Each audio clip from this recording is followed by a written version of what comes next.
que às vezes a gente tem a perspectiva de que agora que a mensagem está começando, então a gente vai começar a escutar de Deus, e esse é o grande engano, que Deus já está falando com a gente durante a semana, com todas as dificuldades e alegrias que a gente passa, continua falando com a gente pela manhã, as músicas, o tempo ali missionário, e agora Ele vai continuar a falar ao nosso coração. Então eu queria te convidar junto comigo a gente continuar a estudar um pouco dessa carta de Efésios, e pensar um pouco sobre o que Paulo queria dizer, tanto para Éfeso, para aquela igreja, quanto para todas as pessoas que um dia leriam também isso. E pensando nesse tema, Efésios, quem somos e como vivemos, a perspectiva que a gente percebe em Efésios, como o Roger falou na semana passada, é que os capítulos 1, 2 e 3 de Efésios, eles são a base. Tudo o que a gente crê está baseado ali, sobre Deus, sobre o plano maravilhoso dele, de Jesus, ser enviado para nós, o Espírito Santo como um consolador, como um selo no nosso coração. E a partir do versículo 4, 5 e 6, a gente vê como vivemos. Nós vemos uma vida de um cristão de fato. O que a gente percebe às vezes é que a gente acaba chegando na igreja e aí a gente percebe várias pessoas vivendo e a gente começa a imitar o como vivemos. E a gente sabe viver imitando um cristão sem saber o porquê que a gente está fazendo isso. E o que a gente quer convidar vocês a, olhando para a palavra de Deus, a nós entendermos e voltarmos para a base. Porque a gente vive isso, porque um dia Cristo fez isso, a gente pode ser transformado e mudar a nossa forma de viver, e não o contrário. Por isso, eu me alegro muito com a oportunidade de mais um dia a gente poder conversar um pouco sobre isso. Lembrando um pouco que o Esteves leu há pouco tempo atrás, no momento de louvor, e também o que o Roger nos falou a semana passada, ele concluiu falando de que por tudo que a gente vê na Bíblia, na criação, em toda a eternidade sobre Deus, sobre o seu amor, a nossa resposta é gratidão. A nossa resposta precisa ser gratidão por tudo que Ele fez, por tudo que Ele faz, nos dá, pelo seu tremendo amor por nós. Ele falou um pouco do sentido de adoção. E quando a pessoa ela é adotada, ela não é entre tantas pessoas que poderiam ser escolhidas, ela é escolhida e ela é tratada com amor pelos pais. E não, ao mesmo tempo que outras pessoas vão ser escolhidas em outro momento ou não, a gratidão dessa pessoa por ser escolhida, por ser amada, colocada em uma família, essa é a nossa gratidão, de um dia Jesus ter nos amado e ter nos escolhido e nos chamado para ser parte da família dele. E essa é a alegria que a gente pode viver hoje, essa é a esperança que a gente tem hoje para viver com Jesus. Por isso, o que eu quero ler com vocês hoje, quero conversar de uma forma não tão complexa, tentar simplificar, é sobre os versículos de 7 até o versículo 14, desse Efésios capítulo 1, desse mesmo capítulo que a gente começou a explorar semana passada. E a Bíblia, ela é como uma caverna cheia de diamantes. Quanto mais a gente procura, mais a gente acha coisas incríveis dentro. E a gente pode ler 1, 2, 3, quantas vezes forem, mais coisas vão surgindo. E eu encorajo vocês a realmente, durante essa semana, ler de novo o texto. E provavelmente muitas coisas que eu nem citei aqui, vocês vão perceber o quão incrível é esse amor de Deus. E que essa leitura contínua, esse nosso crescer contínuo na palavra, nos ajude a conhecer um pouco mais dele. E eu posso dizer que quando eu cheguei no seminário, uma coisa muito clara eu percebi. Todos os professores tinham palavras muito rebuscadas, muito bonitas, e quando eles começavam a falar as coisas difíceis da teologia, eu ficava pensando, onde é que eu estou? Não estou entendendo nada. E aí eu descobri que Deus me fez simplesinho assim, para poder, de alguma forma, entender a mensagem dele só de uma forma simples, porque é como eu entendo também, para poder de alguma forma passar para os outros e ajudar os outros também no meio disso. Eu queria te encorajar a ler comigo então os 2 primeiros versículos que a gente percebe nesse texto que a gente vai ler hoje. Os slides, eles são só um auxílio hoje, é só o texto bíblico, é o melhor esboço que a gente pode ter. Pensando nisso, leia junto comigo então, versículo 7. Nele temos a redenção por meio de seu sangue, o perdão dos pecados de acordo com as riquezas da graça de Deus, a qual Ele derramou sobre nós com toda a sabedoria e entendimento. Como eu falei antes, quando a gente entra numa caverna cheia de diamantes, a gente começa a cavar, a gente vai percebendo as riquezas. Quando a gente olha a Bíblia e vai começando a aprofundar e cada vez mais fundo, a gente vê mais coisas profundas. A primeira parte que ele fala nesse versículo que Paulo diz é: nele temos a redenção. E redenção, ela é um termo que hoje não é tão comum para a gente. A redenção, ela denota resgate.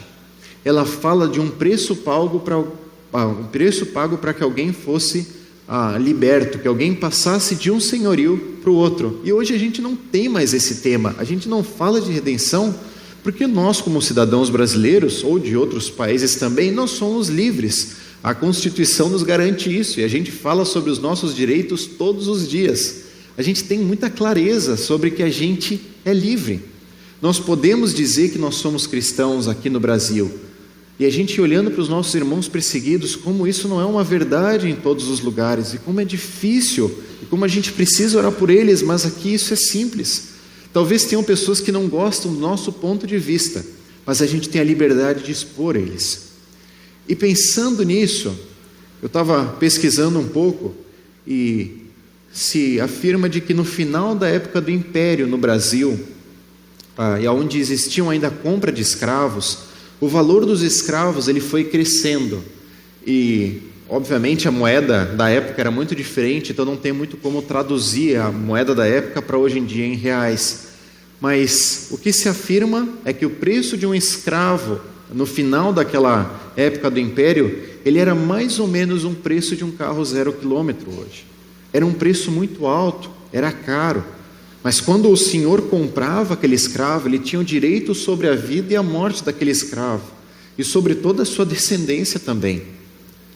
E é profundo a gente pensar como momentos da história onde houve escravidão e como isso é triste.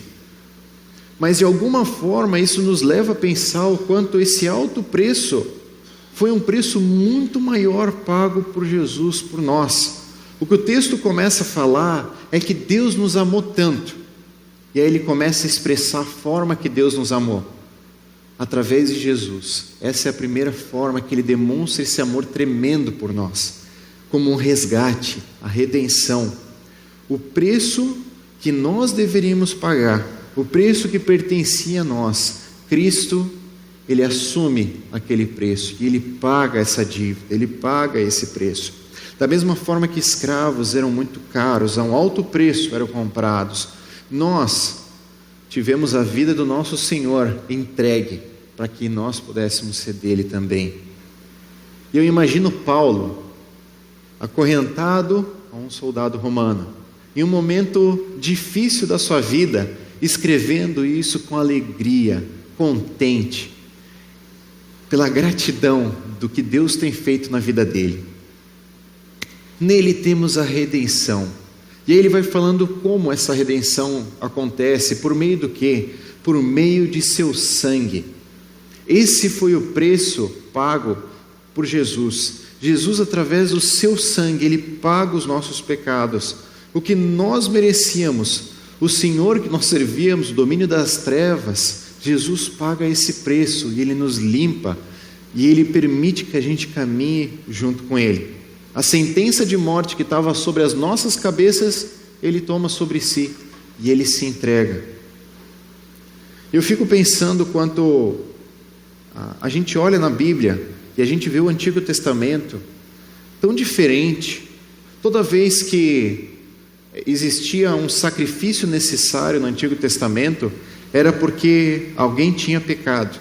E quando alguém pecava, tinha um cordeirinho, tinha algum animal que ia ser sacrificado. O sangue dele ia derramar, e o que dizia que aquilo ia purificar a pessoa naquele momento. Abre comigo em Hebreus, capítulo 9, versículos de 12 até o 15.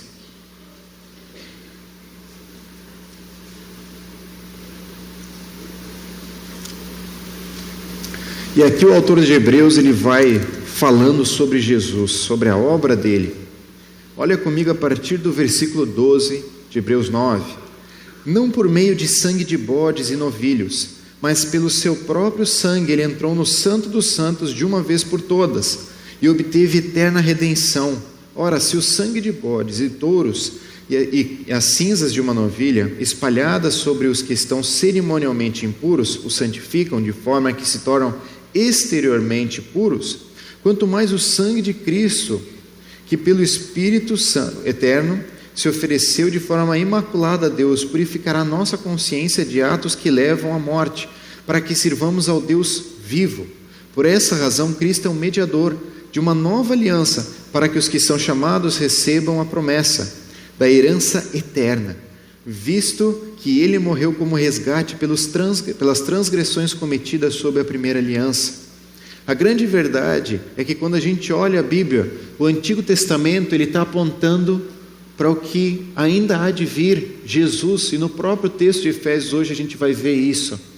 E cada uma das leis que existiam em Levítico e Deuteronômio, aqueles livros que a gente não gosta de ler, porque é lei atrás de lei atrás de lei, e quando a gente percebe isso, a gente percebe a lei, o quanto a lei faz uma linha e diz, isso é o certo, isso é o errado. Aqui é a pureza, aqui é a impureza. E todas as pessoas que passaram por essa época descobriram que elas não conseguiam completamente seguir a lei. Elas não conseguiam caminhar perfeitamente no certo, elas erravam. É como a gente percebe na nossa vida, que apesar de todas nossas tentativas, elas se tornam frustradas, porque a gente ainda vai errar no outro dia, e ainda vai fazer coisas que desagradam a nossa família, e vai deixar pessoas tristes, e vai ser arrogante às vezes com os filhos, e os filhos vão ser mais arrogantes ainda com os pais, e a gente vai discutir com pessoas, e vai ter pecados ocultos no nosso coração que ninguém sabe, e a gente percebe quanto a gente não tem perfeição nenhuma, a gente é quebrado, e a gente não consegue fazer o perfeito. E por isso que existiam sacrifícios, o cordeirinho, aqueles animais que iam ser mortos, para pagar o pecado das pessoas naquele momento. Sacrifícios demonstrando desde o começo ali da Bíblia, o quanto alguém tem que pagar. Tudo o que acontece, existe uma consequência de certa forma. Os nossos erros, os nossos problemas, eles têm uma consequência. E no fim, alguém tem que pagar. No final, alguém sempre vai ter que pagar. E a consequência dos nossos pecados, a gente vê em Romanos 6, 23. O salário do pecado é a morte. E isso é o que a gente merece pelos nossos pecados. E quando a gente cai em si e descobre quem nós somos de verdade, o nosso pecado, isso nos deixa quebrado, porque a gente entende, então, eu achei que eu era tantas coisas, mas na verdade não sou nada. Se essa é a linha do certo e errado, eu caminho tantas vezes no errado. E no fim, alguém vai ter que pagar. O que nós merecíamos, o que a gente merecia era a morte eterna. E se a gente merecia a morte eterna, Jesus vem na terra, se torna um homem, vive perto de outras pessoas, convive com cada um, ensina como viver, e no final da sua vida ele se entrega. E ele se entrega por amor por nós. E quando ele se entrega, o seu sangue é derramado, e o sangue dele nos liberta. Eu não sei você, mas quando eu paro só nessa parte do versículo, já me constrange de uma forma tão profunda, de que eu era um escravo, eu era preso nos meus pecados, eu servia a quem eu não queria servir, eu estava aprisionado nas trevas, perdido, e Jesus deu tudo o que ele precisava para me salvar. O sangue dele foi derramado para que o meu sangue não precisasse ser derramado. Pela morte dele eu tenho a vida, e isso já é uma gratidão tão grande, da gente poder viver todos os dias da nossa vida só agradecendo. Mas os nossos pecados, nossas lutas nos impedem às vezes até de agradecer e de lembrar quem ele é na nossa vida. E aí continua, o perdão dos pecados. E eu percebo que a gente, quando olha para o perdão e a gente entende, ou escuta essa palavra, a gente pensa sempre, num pai e o filho, pelo menos é a impressão que eu tenho, de que o filho, quando ele faz alguma coisa errada, o pai vai lá e: filho, não pode fazer isso, pai, perdão. Principalmente quando vai apanhar, fala perdão 1000 vezes, por favor, me perdoa, e aí está tudo certo. E o pai perdoa em amor e caminha de novo. Mas a gente sabe que, como humanos, a gente lembra das coisas, e a gente vai matutando sobre as coisas que aconteceram. As pessoas que nos feriram em algum momento, a gente tenta perdoar, e a gente precisa fazer um exercício muito grande para não lembrar com mágoa e não lembrar com rancor sobre aquela situação. E a gente guarda isso no nosso coração, ou seja, toda a nossa interpretação humana de perdão, ela é falha, e é por isso que Deus colocou a sua própria interpretação de perdão na Bíblia, para que a gente entendesse quem Ele é e o que de fato é perdão. Abre comigo então em Miqueias, um texto do Antigo Testamento, capítulo 7, versículos 18 e 19.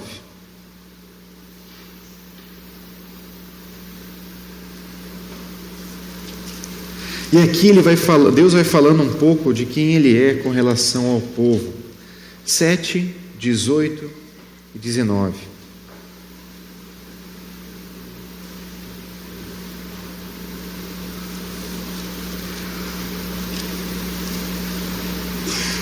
Fala assim: quem é comparável a ti, ó Deus, que perdoas os pecados e esqueces a transgressão do remanescente da tua herança? Tu que não permaneces irado para sempre, mas tem prazer em mostrar amor. De novo terás compaixão de nós, pisarás as nossas maldades e atirarás os nossos pecados nas profundezas do mar. Olha a profundidade desse perdão. Deus, sabendo de tudo, em todos os momentos, conhecendo nossos dias muito antes da gente nascer, Ele escolhe lançar todos os nossos pecados nas profundezas do mar e não lembrar mais deles. Existe uma história muito profunda de um homem que caminhava com Deus. Ele conheceu a Deus e falou: Deus, que incrível esse teu perdão. E aí ele vai caminhando com Deus dia após dia, aí ele percebe que ele discute com a esposa, e ele é irado, e ele faz várias coisas naquele dia, e ele chega para Deus e fala: Deus, perdão, eu desobedeci o Senhor, eu fui irado com a minha esposa, eu fiz tantas coisas que te desagradam, me perdoa. E aí Deus fala: querido, tu está perdoado, caminha comigo agora de novo. E aí chega o outro dia, e esse homem de novo tem outra situação, e aí fica irado com a esposa, e ele se dá super mal naquele dia, mas dessa vez ele não tem mais coragem de chegar diante de Deus, porque ele sabia que em 2 dias seguidos ele fez a mesma coisa. E como Deus pode perdoar um cara que em 2 dias seguidos comete o mesmo erro? E naquele momento então ele passa a andar longe de Deus. Meses depois ele chega mais perto e fala: Deus, eu não consigo viver longe de Ti, mas eu queria te confessar uma coisa. Eu errei 2, 3, 4, 10, tantas vezes na mesma área, e eu fiquei com vergonha de falar para Ti que eu errei de novo na mesma coisa, pela 2ª vez. Aí Deus chega para ele e vira e pergunta: e qual foi a primeira mesmo? Não lembro mais. Esse é o perdão de Deus, é isso que Ele entrega para a gente, um perdão muito maior que a gente consegue compreender, e a gente só tem gratidão por isso. O perdão dos pecados de acordo com as riquezas da graça de Deus. Pensando nessa ideia das riquezas, e toda vez que eu penso em riquezas, eu penso em algo que eu não consigo contar. É tão rico que eu não consigo contar quanto tem. Existe uma riqueza de areia, de grãos de areia na praia que não dá para contar. Uma riqueza de estrelas no céu que a gente não consegue parar para contar. É muito, é demais. Essa é a graça de Deus. A gente não consegue contar. A gente não consegue estabelecer um limite de dizer: puxa, Deus é muito bom, mas até aqui. Ali depois Ele não é tão legal. Ali Ele não é tanta graça. Não termina. Eu não consigo contar porque ela é muito maior do que eu posso imaginar. Essa é a graça de Deus. Isso é que Ele derramou sobre a gente. É isso que a gente pode sentir a cada dia. E o texto continua no versículo 8: a qual Ele derramou sobre nós com toda sabedoria e entendimento. Derramado para a gente, essa graça tremenda que não dá para contar quanto que é. derramada sobre nós, com toda a sabedoria e entendimento.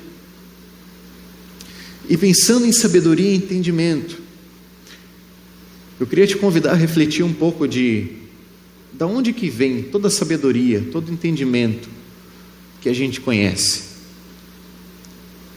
Deus não é simplesmente, Ele não tem uma característica simplesmente que chama sabedoria e entendimento. Deus é a sabedoria e Ele é o entendimento, porque Ele criou tudo.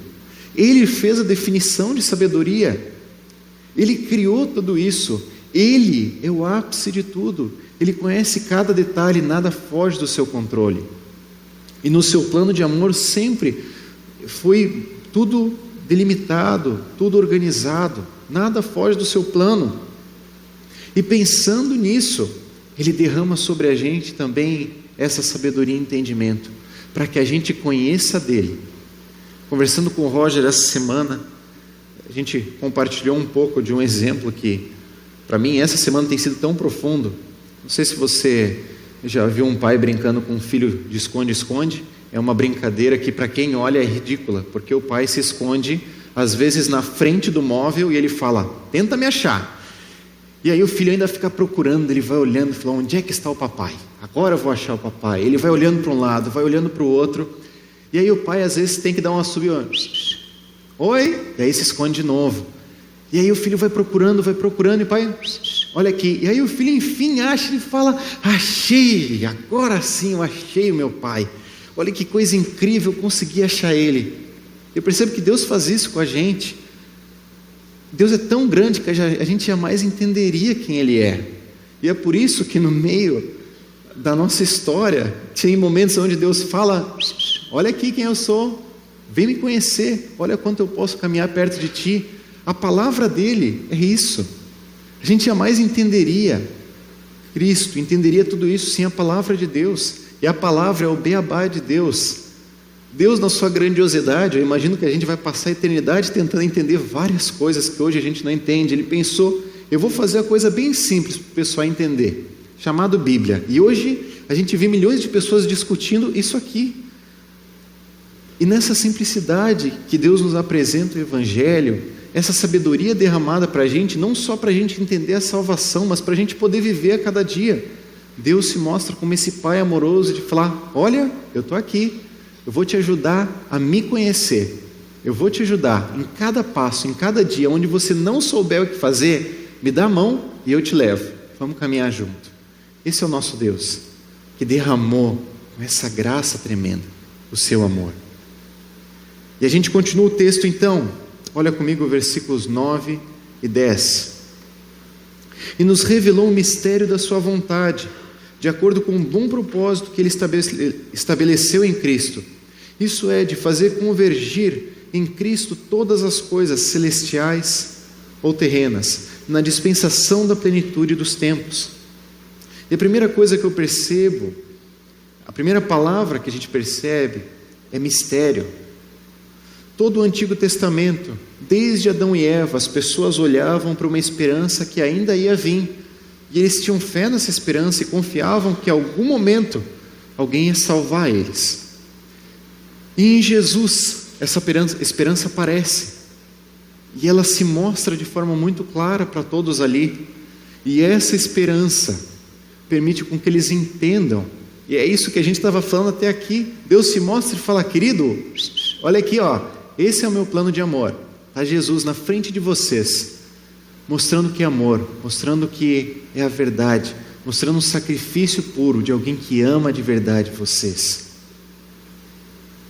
A primeira perspectiva disso, olhando para os textos anteriores, nós temos vivido como escravos redimidos e gratos por a gente se tornar filho, ou a gente tem vivido como filhos mimados, mesquinhos, de achar: pô Deus, tu podia me dar um pouco mais, hein? As coisas não têm acontecido como eu queria, e aí, o que vai acontecer? Gratidão. A gente é filho, e isso já é um privilégio incrível. E nisso, esse mistério, em Cristo, ele é revelado a toda criatura. Naquele momento, não só os judeus estavam ouvindo sobre Jesus, mas os gentios, aqueles que não tinham um sangue judeu, como nós também. porque a gente conhece hoje essa mensagem, esse mistério foi revelado, de acordo com o seu bom propósito que Ele estabeleceu em Cristo. E o bom propósito é uma ideia de generosidade, a nos conceder a graça redentora, é aquela graça que não tem fim, mas é uma generosidade, é uma dádiva. E se você percebe pessoas no seu convívio que foram generosas com você, você consegue ver um detalhe do que Deus fez através de Jesus para com a gente. Eu e a Sofia, a gente teve a oportunidade de, por 2 meses, estar nos Estados Unidos, e nesse tempo a gente conviveu com algumas pessoas muito queridas, e a gente sentiu muito amor por essas pessoas. Um desses casais que nos recebeu foi o Tony e a Laura, e eles moram em Atlanta. E quando o Tony nos buscou no aeroporto, a primeira coisa que ele falou, andando no carro, ele falou: Samuel, esse carro aqui eu vou te emprestar, se tu não se incomoda, tá? Não tem problema nenhum, podemos aceitar. Ele falou: senão a gente consegue ver outro jeito, mas eu acho que isso aqui vai poder ajudar vocês. E a primeira coisa que ele perguntou é: vocês já estão há 1 mês e meio aqui, o que vocês querem comer? Comida brasileira ou comida americana? Pasmem, a gente só queria comer comida brasileira naquele momento. Um bom churrasco. E ele nos levou, a gente percebeu um amor tão grande deles, uma generosidade, deles nos mimarem, cuidarem da gente, falar: o que a gente pode fazer por vocês? E agora, o que a gente pode fazer por vocês? Essa foi a frase que a gente mais escutou deles. E essa generosidade nos constrangeu, da gente se sentir tão amado, que a gente pensou: olha, eles gastaram tanto com a gente, tanto tempo, tanto dinheiro, tantas coisas, a gente não consegue pagar, a gente não tem como retribuir, a gente só consegue ser grato. E é essa a nossa resposta a Deus, quando a gente entende isso, esse bom propósito, essa generosidade.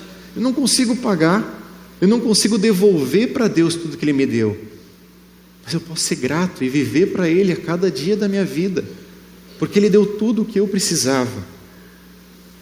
Continuando o texto, ele chega no versículo 10, isto é, de fazer convergir em Cristo todas as coisas, celestiais ou terrenas. Cristo é o centro de tudo.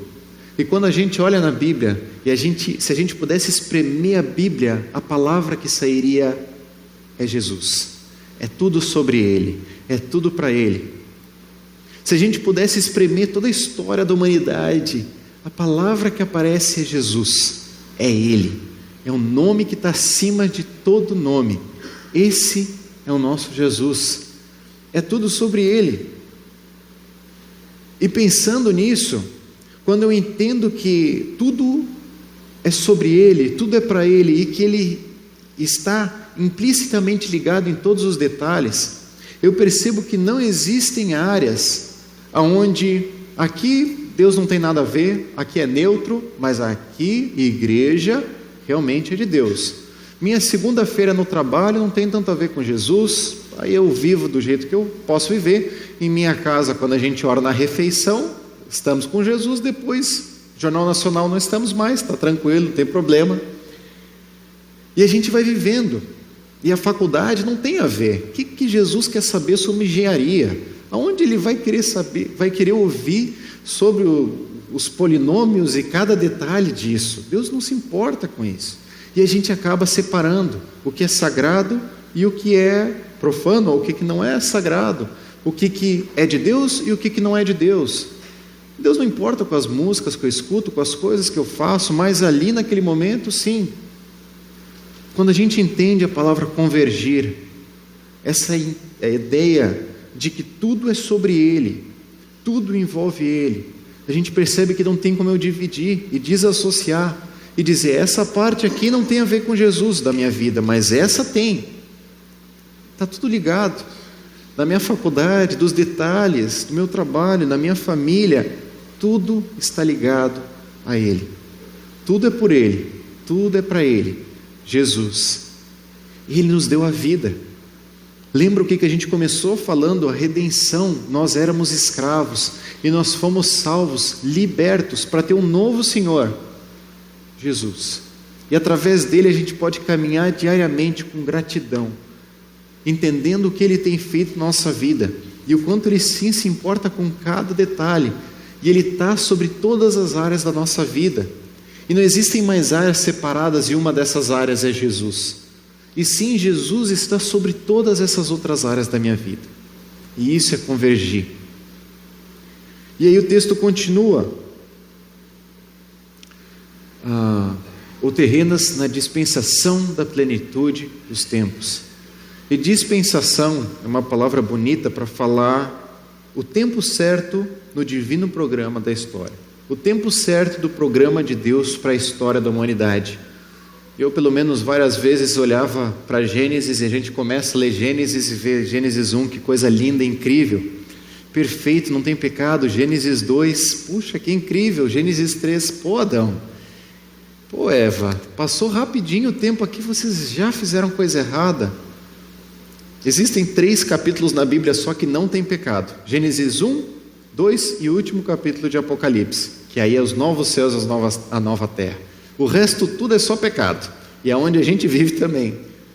Mas pensando nisso, a gente pensa, puxa, Adão e Eva desobedeceram. Deus teve que riscar todo o quadro, apagar tudo e falar, vamos para o plano B. Plano B, Jesus, tu vai ter que entrar em cena. Eu tentei sem, mas agora tu vai ter que entrar em cena. Não existe isso. Deus sempre teve o mesmo plano, Deus sabia de todos os detalhes desde a eternidade passada. Tudo o que aconteceu foi uma progressão do mesmo plano que Ele estava cuidando. E é incrível isso, porque quando a gente vai vendo a história da Bíblia, a gente vê como as coisas vão se encaixando, e como os sacrifícios do Antigo Testamento têm a ver com Jesus no Novo. E como a lei mostrava que a gente dependia da graça, que a gente não conseguia cumprir plenamente, e tudo vai se encaixando, é o mesmo plano, que um dia vai terminar nos novos céus, nova terra, na eternidade, com o próprio Cristo. E até lá a gente está vivendo esse plano de Deus para a nossa vida, de fazer com que outras pessoas possam conhecer desse plano de amor, e a gente a cada dia tentar viver mais próximo de Cristo. Deus não foi pego de surpresa. Deus nunca é pego de surpresa. Eu fico pensando quanto várias vezes eu acho que isso acontece. A gente tem às vezes, numa programação, poucas pessoas e fala, puxa, Deus, dessa vez você se esqueceu da gente, olha aqui, não está rolando. E a coisa acontece na nossa vida e, puxa, Deus, não se portou comigo. Nada foge do plano dEle, nada foge dos propósitos dEle. Ele está cuidando de todos os detalhes até a plenitude dos tempos. Continuamos então o texto.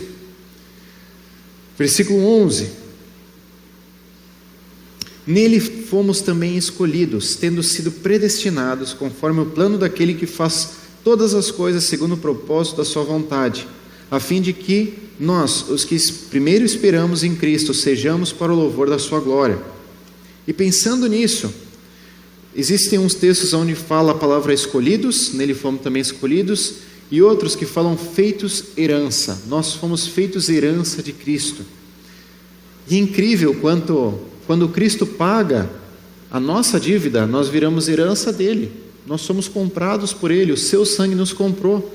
E ao mesmo tempo nós nos tornamos herdeiros dessa graça, da gente se tornar filho por adoção de Deus, de poder um dia experimentar a eternidade perto de Deus. Herdeiros, sentindo esse amor, adotados, filhos amados, sido predestinados conforme o plano daquele que faz todas as coisas segundo o propósito da sua vontade.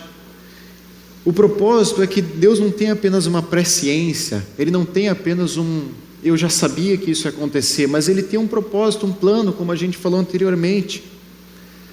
E aí Ele fala, a fim de que nós, os que primeiro esperamos em Cristo. Eu imagino Paulo escrevendo e pensando nas pessoas ao seu redor. Quando Cristo apareceu, Ele apareceu primeiro aos judeus, e os judeus, aqueles que desde o Antigo Testamento esperavam o Salvador, vários não o reconheceram como Salvador. Mas aqueles que foram reconhecendo, foram entendendo quem Ele era. E Paulo então fala, nós, os judeus, essas pessoas de sangue, que historicamente esperamos por tanto tempo, nós, os que desde o Antigo Testamento, desde tanto tempo esperávamos Ele, agora a gente pode ver quem Ele é. E nosso resultado é viver para a sua glória. Nós que estamos aqui ouvindo sobre tanto tempo dessa mensagem, a gente vê Cristo e o resultado é viver para a glória dele. 1 Coríntios 10:31 fala: quer comais, quer bebais, façais tudo para a glória de Deus.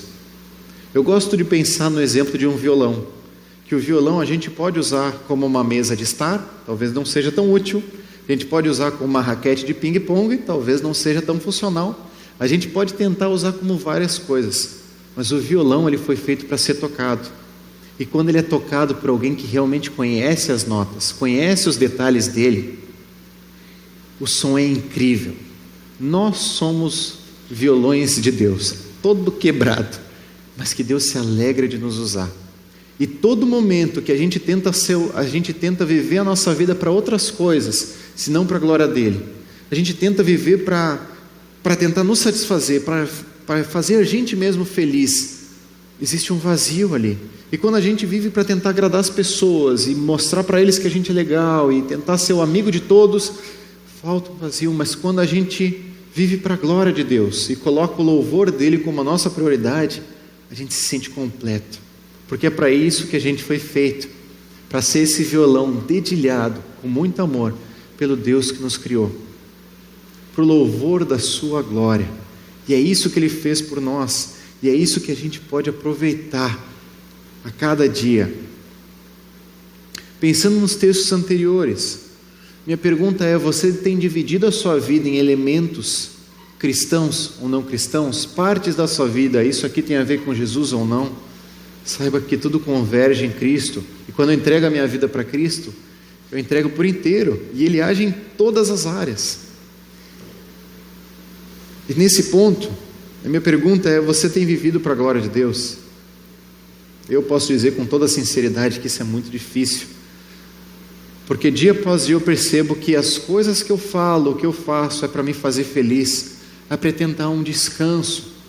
E quando a gente chega de noite em casa, depois de um dia de trabalho, e aí encontra a esposa, e é difícil às vezes da gente querer dedicar tempo. Eu confesso o quanto é difícil, meu coração é pecador, mas o quanto é tão especial, é uma dádiva que Deus deu, e eu posso aproveitar e glorificar Ele à medida que eu amo a minha esposa, à medida que eu me envolvo com a minha família, à medida que eu faço o melhor que eu posso aonde eu estou, à medida que eu falo do amor dEle para os outros. Quando eu vivo para a glória dEle, a minha vida faz sentido. Então a gente encontra os últimos versículos do texto de hoje, que fala assim: nele, quando vocês ouviram e creram na palavra da verdade, o evangelho que os salvou, vocês foram selados com o Espírito Santo da promessa, que é a garantia da nossa herança até a redenção daqueles que pertencem a Deus para o louvor da sua glória. Eu imagino Paulo que estava olhando para os judeus e falando: a gente estava esperando por tanto tempo, então a gente recebe essa salvação em Jesus. E ele vira para os outros e fala: nele, quando vocês, não só nós, mas vocês, que não tem um laço judaico no seu sangue, mas que vocês também podem ouvir essa salvação, ouviram e creram na palavra da verdade. E a primeira ideia é que quando a gente escuta essa palavra, ouviram, a gente precisa escutar da palavra de Deus, para que de alguma forma a gente possa entender quem Ele é. Romanos 10:17 fala que a salvação vem pelo ouvir, e o ouvir da palavra de Deus. De alguma forma essa mensagem precisa chegar até mim. E é incrível, porque quando essa mensagem chega até mim, duas coisas podem acontecer. A primeira é nada, isso vem como se fosse uma historinha. E a segunda é o Espírito Santo tocar o meu coração. E se você conhece a Jesus, você talvez se lembre do momento onde o Espírito Santo tocou o seu coração e você simplesmente entendeu. E não era mais uma história que você estava escutando, mas era algo que estava claro no seu coração. Aquele momento onde tudo fez sentido, é como se os seus olhos abrissem e você pudesse ver e falar: é isso, eu sou um pecador, eu não mereço, mas Jesus morreu na cruz por mim, para me salvar, e agora eu sou livre com Ele, E quando a gente escuta isso e faz sentido no nosso coração, a resposta natural é: creram. Crer. É quando eu não só entendo, mas eu deposito a minha vida a serviço de Cristo. Jesus, eu quero viver para Ti. Eu entendi, pela primeira vez na minha vida, isso fez sentido, caiu no meu coração, e agora eu quero viver contigo. Eu creio que o Senhor é o meu Salvador. Eu quero Te aceitar dessa forma na minha vida, eu quero me entregar para Ti. Você lembra do momento em que o Espírito Santo tocou seu coração? Eu fico pensando quando eu tinha 7 anos de idade, que foi um momento onde claramente eu já tinha percepção dos meus pecados, eu sabia que eu desagradava a Deus com todas as coisas que eu fazia de pecado. E com 7 anos de idade, na escola dominical, eu lembro um momento onde a professora perguntou quem ainda não tinha entregue a sua vida para Jesus. E naquele dia eu levantei a mão, acho que eu fui a única criança ali levantando a mão. E eu tenho convicção de que eu não entendi todos os detalhes da salvação naquele momento, mas naquele momento o Espírito Santo de alguma forma tocou meu coração. Eu comecei a entender. E é tão profundo. Nos Estados Unidos mesmo, a gente tem um outro amigo que chama Albert, e ele tem seus 60 anos hoje, e eles pediram para eu compartilhar o meu testemunho lá. E é difícil às vezes a gente compartilhar em português, tanto mais em inglês. Mas por incrível que pareça, pela graça de Deus, eles entenderam. E ele compartilhou comigo que na vida dele, foi com 7 anos de idade também que ele conheceu a Jesus. E ele fez uma música sobre isso. E ele me mostrou a música. E acho que a coisa mais profunda daquela canção para mim era o refrão que falava, não sei se você já parou para pensar ou já imaginou, mas que o Deus de toda a eternidade se importa com crianças de 7 anos. E quando eu lembro isso, eu lembro aonde Jesus entrou no meu coração. A resposta única que eu posso ter é viver para a glória dele, mesmo sabendo que várias vezes eu não vivo, porque só nele a gente tem essa alegria de verdade. E o texto continua, ele fala: o evangelho que os salvou, vocês foram selados com o Espírito Santo da promessa. No Antigo Testamento, na época dos reis, toda a lei que ela era instaurada, ela tinha um selo do rei, que era um anel, onde ele pegava numa massinha e colocava ali. E quando essa lei era selada, ninguém podia tirar aquela lei. Ninguém podia tirar mais aquela lei, nem o próprio rei. Ela foi selada. E essa é a ideia que Paulo fala ali. Quando você um dia entrega a sua vida para Jesus, você é selado com o Espírito Santo da promessa. De forma que se um dia você de coração entregou a sua vida para Jesus, você tem a convicção de que você está salvo. E você um dia vai poder encontrar Cristo nos céus. Porque esse selo que ninguém pode tirar, não são as coisas erradas que eu faço, as coisas certas, porque nunca dependeu delas a minha salvação. É pela graça de Jesus. Quando eu creio nele, eu simplesmente me entrego. Eu não faço nada, eu não pago nada.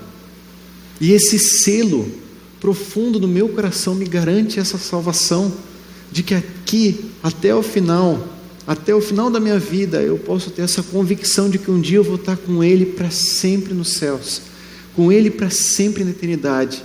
Esse selo, que é a garantia da nossa herança, até a redenção daqueles que pertencem a Deus, para o louvor da sua glória. A garantia, a certeza, a convicção, a paz, a tranquilidade.